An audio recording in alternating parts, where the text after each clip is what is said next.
Le conte qui suit s'intitule « La princesse au petit pois ». Il était une fois un jeune prince qui vivait dans un pays lointain. Il n'était pas vraiment heureux car il voulait épouser une vraie princesse et il ne la trouvait pas. « Vous êtes trop exigeant, » disait la reine, sa mère. « Je vous ai présenté les princesses les plus belles, les plus intelligentes et les plus charmantes de ce pays et de tous les pays alentours, mais vous n'êtes jamais satisfait. »« Je vous suis très reconnaissant, mère, » répondait le prince, « mais une vraie princesse est extrêmement rare. Et pourtant, je suis certain que je la rencontrerai un jour. » Il savait fort bien, au fond de son cœur, qu'il ne se résignerait jamais à abandonner son rêve. « J'ai rencontré beaucoup de jeunes filles qui se prétendent princesses, » disait-il. « Le monde entier les appelle princesses. Certaines sont très belles, d'autres très intelligentes. Beaucoup sont tout à fait charmantes. Mais ma future épouse devra être tout cela à la fois, et plus encore. » À la recherche de la princesse de ses rêves, le prince partit avec son navire tout autour du monde. Il visita les palais de Perse et du Pérou, les châteaux de Chine et d'Espagne. Mais il ne trouva pas celle qu'il cherchait. L'hiver sombre et gris approchait à grands pas, quand il se décida à retourner dans son pays. Il était de retour depuis quelques semaines, lorsqu'une nuit, une tempête épouvantable se déchaîna. Le tonnerre grondait, les éclairs illuminaient le ciel, et un vent glacial se faufilait à travers les fenêtres et les portes du palais. Le prince s'était mis au lit de bonne heure pour se réchauffer, tandis que le roi et la reine lisaient devant la grande cheminée du salon. Le vieux roi frissonna en se rapprochant du feu. « Ouh, je suis bien content d'être ici, au chaud. Je plains ceux de mes sujets qui sont dehors par ces temps abominables. » « Aucune personne sensée ne peut être dehors par une nuit pareille, » répondit la reine. À peine avait-elle prononcé ces mots que tous deux entendirent frapper. Le roi se précipita dans l'entrée et tira les verrous de la lourde porte qu'il ouvrit avec effort. Un coup de vent fit entrer des grêlons et un éclair illumina la véranda. « Brrr !» grelotta le roi. « Quelle nuit !» Devant lui, au beau milieu de la tempête, se trouvait une ravissante jeune fille. Sa robe était trempée et ses chaussures étaient couvertes de boue. Ses longs cheveux dorés tombaient en boucles mouillées sur ses épaules. « Oh mon Dieu, qui êtes-vous, ma pauvre fille ?» demanda-t-il.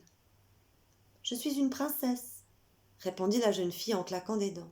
« Oui, oui, ma chère enfant, bien sûr, » sourit le roi. « Entrez donc, bien que je n'ai jamais vu de princesse arriver autrement qu'en grand équipage. » « Moi non plus, » pensa la reine. « Je n'ai jamais vu une princesse arriver seule et à pied. Mais je saurai bien vite si elle est vraiment princesse. » Pendant que la jeune fille se réchauffait devant le feu et se régalait du souper qu'on lui avait fait servir, la reine et ses servantes lui préparèrent un lit dans une des chambres d'invités. La reine plaça un pois sec sous le matelas, pendant que les servantes mettaient tous les placards du palais sans dessus-dessous pour trouver le plus de matelas possible. Puis, elles les placèrent un par un sur le petit pois sec. Il y en avait 21. Vous pouvez imaginer quel drôle de lit cela faisait. Les matelas étaient de toutes les couleurs de l'arc-en-ciel, de toutes les épaisseurs et de toutes les tailles. Et chacun était assez moelleux pour qu'une personne ordinaire puisse y dormir confortablement. Voilà, pensa la reine, nous saurons bientôt si elle est une vraie princesse comme elle le prétend. Et elle retourna au salon. « Je vous ai préparé un lit moelleux, » dit-elle. « Je suis sûre que vous passerez une très bonne nuit. » La jeune fille monta dans sa chambre, mit sa chemise de nuit et grimpa tout en haut de son énorme lit à l'aide d'une grande échelle. Quand, le lendemain matin, elle descendit pour le petit déjeuner, la reine lui demanda en souriant. « Avez-vous bien dormi, ma chère ?»« Ah bah je suis navrée de vous avouer que j'ai pas bien dormi du tout, répondit-elle. Je sais que c'est très impoli de le dire, mais malgré tous ces matelas, je ne me sentais pas vraiment à l'aise.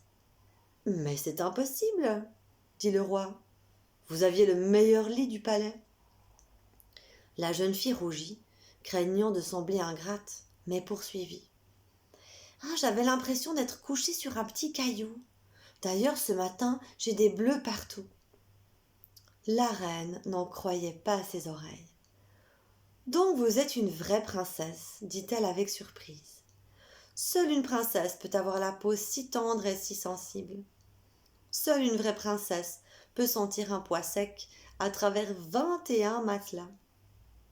Quand le prince entra dans la salle à manger, il regarda la belle jeune fille et sut tout de suite qu'elle était celle dont il rêvait depuis si longtemps.